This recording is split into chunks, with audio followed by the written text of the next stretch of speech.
7 years ago tonight, a slender majority of El Paso voters approved selling $120 million in bonds to build a children's hospital. Tonight, hospital administrators are working on a plan to keep the 2.5-year-old facility solvent. What went wrong? What went right? ABC 7's Stephanie Valle looks into the promises made and the promises kept. It's tonight's special report.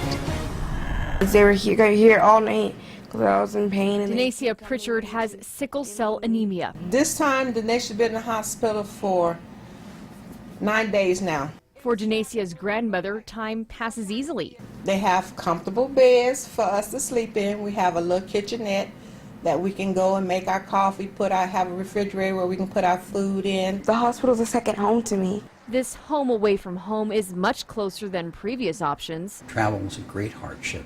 It's very expensive. The family often has to split up because the person who has the job can't leave his job or it will leave him. Physician-in-chief Bradley Furman says that burden is largely eliminated. We've added perhaps 3, almost 4 dozen specialists who take care of only children. The public was told in 2007 El Paso Children's would generate profit in its first 5 years. The county's financial feasibility study found Children's would receive an additional $7.5 million in additional Medicaid reimbursement. But in 2012 and 2013, 3 different Medicaid payment programs changed. A hospital spokeswoman said $49 million in forecast revenue dried up, even though admissions surpassed expectations. A source close to the Children's Hospital Board told me the debt collecting agency was mishandling insurance reimbursements and the problem was hidden for months. The board ended up hiring a new debt collecting agency and replacing the CFO. ABC 7 obtained contracts between Children's Hospital and UMC. One renegotiation in February 2013 gave Children's more time to pay its rent. It showed Children's already in the red with UMC by more than $7 million in December 2012. In March, UMC announced Children's was now in debt to the county hospital by nearly $60 million. By summer, UMC said it was $70 million, forcing UMC to lay off 56 employees. I am affecting associates and their families, and I'm sick about it. It's been a very difficult period, and it's just plain shit. I had interviews lined up with UMC's CEO Jim Valenti and Children's Board Chair Sam Legate. Then hours before Legate's interview, he backed out because I didn't supply him a list of questions in advance.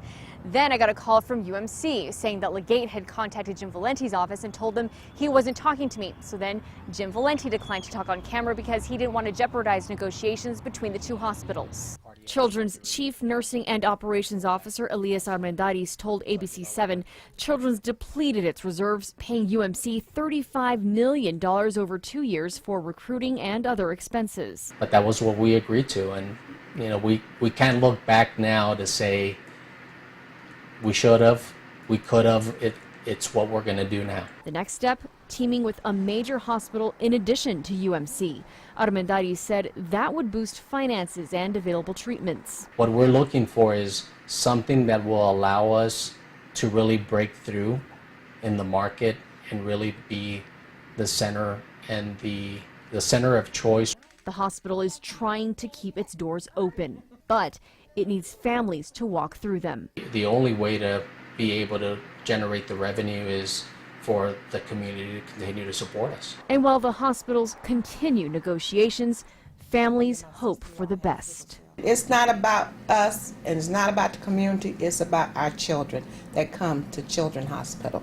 Stephanie Valle, ABC 7. Parents at one South Central El Paso Elementary School are upset about the possible closure of their school.